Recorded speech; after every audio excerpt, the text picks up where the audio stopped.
Hi friends, welcome to Telangana elections awareness YouTube channel. So ఓడించారని సహాయ నిరాకరణ జరుగుతుంది.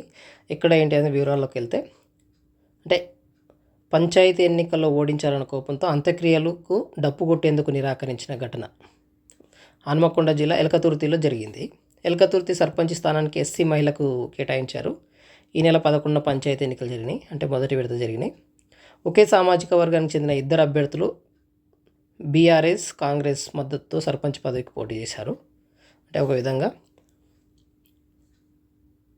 టఫ్ ఫైట్ అని చెప్పొచ్చు. బరాస బలపరిచిన అభ్యర్థి కాంగ్రెస్ మద్దతుదారు గెలుపొందాడు. సో ఇక్కడ ఈ గ్రామంలో బరాస గెలిచింది.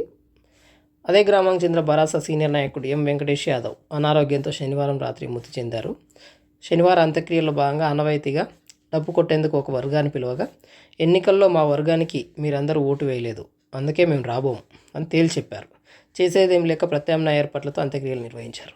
అంటే చూడండి, ఎలక్షన్లో ఓటు వేయకలేదు, నేను ఓడిపోయాను అనేది జీర్ణించుకోలేని పొజిషన్కి పోతుంది రోజు రోజుకి.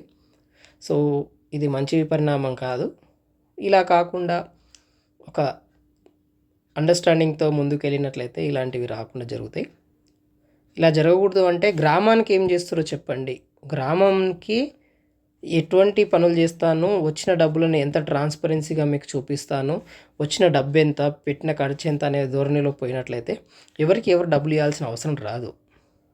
సో ఇలా డబ్బులు పంచుకుంటూ ఎలక్షన్స్లో పార్టిసిపేట్ చేస్తూ ఇలాంటి వాతావరణం జరుగుతున్న అన్ని రోజులు ఇలాంటి సిచ్యువేషన్ జరుగుతాయి. ఏదేమైనప్పటికీ ఇలాంటి సహాయ నిరాకరణ చేయడం అనేది మంచి పద్ధతి కాదు. సో ఏదేమైనా గ్రామ పెద్దల సమక్షంలో దీన్ని సార్ట్అవుట్ చేసుకుంటారని, తిరిగి అందరూ బాగుంటారని చెప్పి ఆశిస్తూ మరొక వీడియోతో మీ ముందుకు. Thank you అనడాలి.